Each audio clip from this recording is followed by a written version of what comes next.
सुबह foreign investors Indian market में से कर रहे हैं एग्जिट। हर सेशन के आखिर में आप देखते हो एफआईआईज ने, फॉरेन इन्वेस्टर्स ने इंडियन डेरिवेटिव्स या फिर इंडाइसिस में से, इंडेक्सेस में से भी, स्पेशली इंडेक्सेस की बात हम यहाँ पर कर रहे हैं, 8,000 करोड़ का एग्जिट कर दिया। इक्विटीज में कर दिया 1,200 करोड़ का एग्जिट। हर दिन ये खबर आपको देखने को मिलती है। कभी कभी थोड़ी बहुत खरीदारी कर लेते तो 200 करोड़, 1,000 करोड़ के आसपास की, लेकिन जो सेलिंग है अल्टीमेटली बहुत ज्यादा हाई है। अब सरकार ने एक डिसीजन यहाँ पर लिया है, क्या लेगी पहले तो जरूरी ये है, यानी कि एंटिसिपेशन है कि ये डिसीजन गवर्नमेंट ले सकती है एफआईआईज की बढ़ती सेलिंग को देखते हुए और साथ में ग्लोबल कंडीशन को समझते हुए। क्या ये खबर और क्या इसका इंपैक्ट बीएसई लिमिटेड पर पड़ता देखने को मिल सकता है, इन सभी चीजों को यहाँ पर समझते हैं। ऑलराइट, हमारे पास ये खबर है, centre weighs new move to bring foreign capital to India. FIIs जो लगातार सेलिंग कर रहे थे, अब वो वापस से इंडियन मार्केट के स्पेशली बॉन्ड्स में इन्वेस्टमेंट वापस से स्टार्ट कर दें, इसके लिए डिसीजन लिया जा सकता है। ये होता है थ्रेश होल्ड टैक्स परसेंटेज, जो कि पहले 5% के आसपास था, उसको बढ़ा करके 20% गवर्नमेंट ने कर दिया था। ठीक है, अब गवर्नमेंट ये डिसीजन ले सकती है कि वापस से उस बढ़े हुए 20% को घटा करके वापस से 5% पर लेकर के आ जाए, ताकि FIIs, foreign institutional investors, Indian debt और साथ में फाइनेंशियल एसेट में वापस से अट्रैक्शन अपनी बढ़ा सके, जो लगातार डिप्लीट होती देखने को मिली है। यानी कि जो पहले टैक्स 5% का थ्रेश होल्ड में लगाया जाता था, उसको 20% किया, अब वापस 20% से काट करके 5% पे किया जाए। ये फैसला हमें देखने को मिल सकता है जल्द ही। ये होता है विदहोल्डिंग टैक्स। ये किस चीज पर कटता है? ये कटता है आपके कितनी इनकम जनरेट की गई है, ठीक है, इसके बेसिस पर कटता है। यानी कि साल के आखिर में आप लोगों ने क्या किया वगैरह वगैरह, उसके बेसिस पर नहीं। आप चाहो तो ये वाले पूरे पैराग्राफ्स यहां पर रीड कर सकते हो, पैरा 1, पैरा 2 एंड पैरा 3। ये 3 पैरास रीड करने के लिए इंपॉर्टेंट रहेंगे। इंडियन बॉन्ड होल्डिंग, वापस से फॉरेन इन्वेस्टर उसमें इंटरेस्ट बढ़ाएं ताकि ज्यादा से ज्यादा कमाई यहां पर हो सके, इसके लिए टैक्सेस काटे जा रहे हैं। और इसके पीछे के रीजन ये भी है कि बढ़ते हुए एक्सटर्नल प्रेशर और साथ में क्रूड ऑयल के प्राइसेस बढ़ते को देख करके ये फैसला लिया जा रहा है। ठीक है, नेक्स्ट पॉइंट हमारे पास में आता है कि ये जो पुरानी रिजीम्स है ये ऑलरेडी एक्सपायर हो चुकी हैं। फॉर एग्जांपल, ये कंसेशनल रिजीम जो थी जुलाई 2023 में ही एक्सपायर हो गई थी। फॉलोइंग एक्सपायरी के बाद में विदहोल्डिंग टैक्स एप्लीकेबल जो हुआ करता था फॉरेन इन्वेस्टर्स के ऊपर, वो 20% कर दिया गया था। मेकिंग इंडिया, जिसकी वजह से इंडिया का जो रिलेटिव हायर टैक्स है वो सबसे ज्यादा था ग्लोबल बॉन्ड इन्वेस्टर्स में, जिसकी वजह से एफआईआईज लगातार आप देख रहे हो पिछले 1 से 1.5 साल से सेलिंग कर ही रहे हैं। क्योंकि 2023 में जो एक्सपायरी हुई थी उसके बाद में जो 20% टैक्स लगाया गया था वो अब वापस से यहाँ पर काटा जाएगा, तो टैक्सेस बढ़ने की वजह से वो सेलिंग आपको लगातार देखने को मिलती थी। लेकिन इस सबसे बीएसई को क्या लेना देना है, ये सवाल मार्केट में आता है। अब बीएसई इस समय क्या कर रहा है? आपको पता है बीएसई एक तरह से मोनोपोली अपने सेक्टर के अंदर रख रहा है, क्योंकि कंपनी लिस्टेड है, एनएससी अभी लिस्टेड नहीं है। और फिर मैं आपको बता दूं कि अगर आप एनएससी से रिलेटेड समझना चाहते हो कि इनके बीच में कंपैरिजंस क्या है बीएसई और एनएससी के, तो मेरे चैनल पर 3 से 4 वीडियोस अवेलेबल हैं। चैनल पर जाना, सर्च करना एनएससी, आपको सारे वो वीडियोस मिल जाएंगे। ठीक है, कोई भी कंपैरिजन है आपको सब चीजें वहां पर पता लग जाएगी। तो बीएससी पर क्या इंपैक्ट पड़ता देखने को मिल सकता है? बीएससी पर पॉजिटिव इंपैक्ट मिल सकता है फॉरेन इंस्टीट्यूशनल के विदहोल्ड टैक्स के रिडक्शन से। ठीक है, क्लियर है? यहाँ पर ये बेनिफिट्स क्या रहेंगे? पहला बेनिफिट रहेगा वॉल्यूम ट्रेडिंग के अंदर, ट्रेडिंग वॉल्यूम जो है वो बढ़ सकता है। यहाँ पर ये स्पेकुलेशन है। एफआईआई इनफ्लो वापस से रिवर्स होगा, जो कि एक अच्छी बात है। जो सेलिंग एफआईआई की लगातार हो रही थी वो वापस से इंडियन मार्केट्स के अंदर अट्रैक्टिव होते देखने को मिलेंगे। पॉजिटिव इन्वेस्टमेंट सेंटिमेंट भी क्रिएट होता है। कई बार आप लोग देखते हो जब एफआईआईज मार्केट में ज्यादा सेलिंग करते हैं तो एक स्पेकुलेशन लगाया जाता है कि भाई अब मार्केट यहां से गिरने वाला है, मार्केट में क्रैश आने वाला है।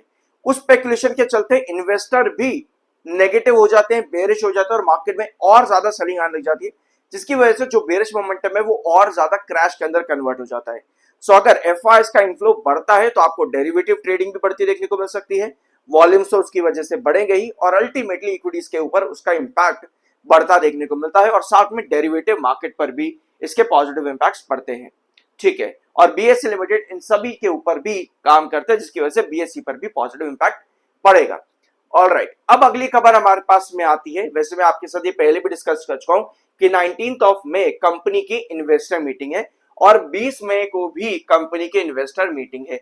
तो 2 इन्वेस्टर मीटिंग कंपनी की आ रही है आने वाले हफ्ते में, 19 में यानी कि ट्यूसडे, और एक है आपकी वेडनेसडे को। और जब भी इन्वेस्टर मीटिंग होती है तो बीएसई लिमिटेड में यूजुअली देखने को मिलता है एक अच्छा मोमेंटम। तो समझेंगे यहाँ पर, क्योंकि अभी देखो क्या चीज है, ट्यूसडे को और वेडनेसडे को मीटिंग से, सो कल के दिन कैंडल क्या बनती है मैं आपको बताता हूँ। यहाँ पर सब्सक्राइब कर देना अगर पहली बार आए हो तो। 64.9 पर एमएफआई है, 73.5 पर आपका आरएसआई है।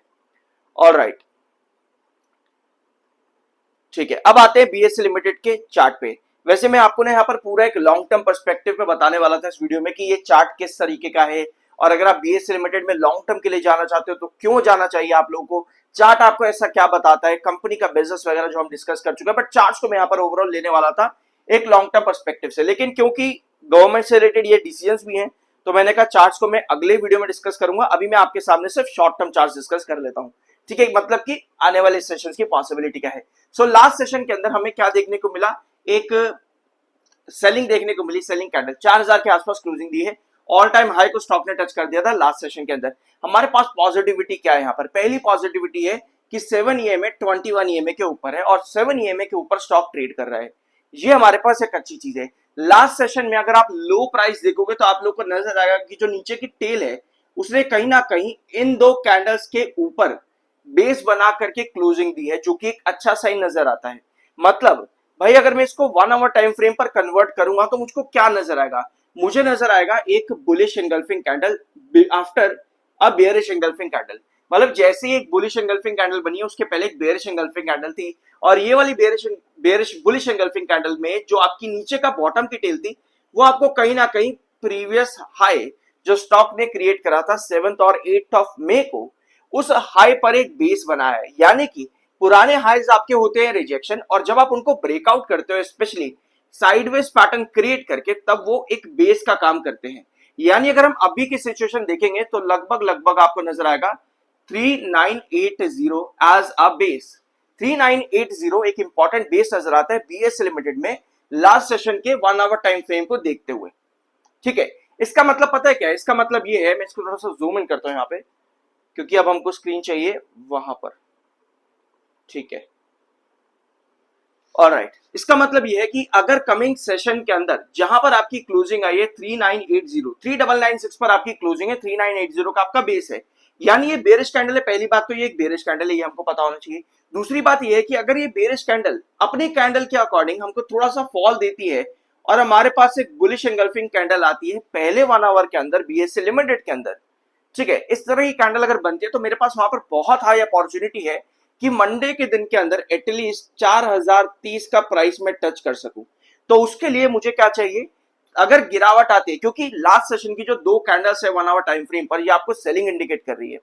तो इन 2 कैंडल्स के अकॉर्डिंग अगर आपके पास गिरावट दिखती है और वो गिरावट 3980 की तरफ एक बुलिश एंगल्फिंग कैंडल बनाती है जहां नीचे की टेल लंबी होगी और वहां बाहर को इंडिकेट करेगा, तो अगली कैंडल्स आपको ऊपर की तरफ लिफ्ट होती देखने को मिल जाएंगी। इसकी पॉसिबिलिटी बहुत ज्यादा हाई नजर आती है 1 आवर टाइम फ्रेम के अंदर। और 4030 पर आपका यहां अब बन जाता है पहला रिजेक्शन। क्रूशियल रिजेक्शन हमारा रहेगा लगभग 4060 पे, 4060 के आसपास हमारा इसमें क्रूशियल रिजेक्शन रहेगा। रीजन क्या है कि इतने लिमिटेड लेवल्स मैंने यहां पर क्यों डिस्कस आप लोगों के साथ किए। इंपॉर्टेंट चीज ये है कि ट्रेडिंग पर्सपेक्टिव से अभी हमारे पास रीसेंट हाई जो है वो 4080 के पास में है, और अगर हम कैंडल्स का टॉप देखेंगे तो वो 4060 पर एक रिजेक्शन को इंडिकेट कर रहा है। यानी कि जब आप लॉन्ग टर्म चार्ट पैटर्न देखते हो बीएसई लिमिटेड का, ऑलराइट, जब आप लॉन्ग टर्म चार्ट पैटर्न देखते हो बीएसई लिमिटेड का, तो कंपनी ने बढ़िया रिटर्न दिए, लेकिन हर रिटर्न्स के बाद में आपके पास जब एक साइडवेज करेक्शन आई है ना, डेली टाइम फ्रेम का ये चार्ट है, तो हमेशा आपको एक बुलिश एंगल्फिंग कैंडल मिली है। यानी कि ओवरऑल अगर मैं समझूं, पहले हमने अभी 1 आवर टाइम फ्रेम का देखा था कि 3980 पर आपके पास बुलिश एंगल्फिंग कैंडल आनी चाहिए। तो अगर मैं ओवरऑल समझूं और मेरे पास ओवरऑल कल के सेशन में एक बुलिश एंगल्फिंग कैंडल आती है with a base at 3980, then मेरे पास बहुत हाई चांस है कि ट्यूसडे को मैं एक नया ऑल टाइम हाई भी क्रिएट कर सकता हूं। इसकी पॉसिबिलिटी बहुत ज्यादा हाई नजर आती है। वेयर आज 3980 के नीचे कोई भी गिरावट आपको वहां पर इंडिकेट कर सकती है कि शॉर्टर्स जिन्होंने 3980, हाँ 3980 है, कि जिन्होंने 3850 के आसपास जो इसका एक बेस है वहां पर एंट्री करी है, वो आपको प्रॉफिट बुक करते देखने को मिल सकता है। 3980 के नीचे अगर गिरावट आती है तो बिना बुलिश एंगल्फिंग कैंडल के 1 आवर टाइम फ्रेम पर है, और दिन के आखिर में डेली टाइम फ्रेम पर अगर आपके पास बुलिश एंगल्फिंग कैंडल बनती है तो यस, आपके पास ट्यूसडे भी अच्छी अपॉर्चुनिटीज नजर आती हैं। सब्सक्राइब जरूर करना, आई एम NISM 7 सर्टिफाइड। इसके अलावा मेरी आप लोगों से एक रिक्वेस्ट है कि अगर आपको वीडियो में कुछ भी दिक्कतें लगती हो कि भैया ऐसे नहीं ये वैसे है, तो प्लीज बड़े आराम से और बड़े प्यार से कमेंट में अपना पॉइंट ऑफ व्यू आप रखा करो। कई बार लोग क्या करते हैं, एग्रेसिव हो जाते हैं और गालियां देने लग जाते हैं, तो प्लीज वो काम मत करा करो, ठीक है। इस मेरे को लगता है कि हर यूट्यूब चैनल पर ना हर उम्र के लोग आते हैं, ठीक है। हर किसी की रिस्पेक्ट करनी चाहिए।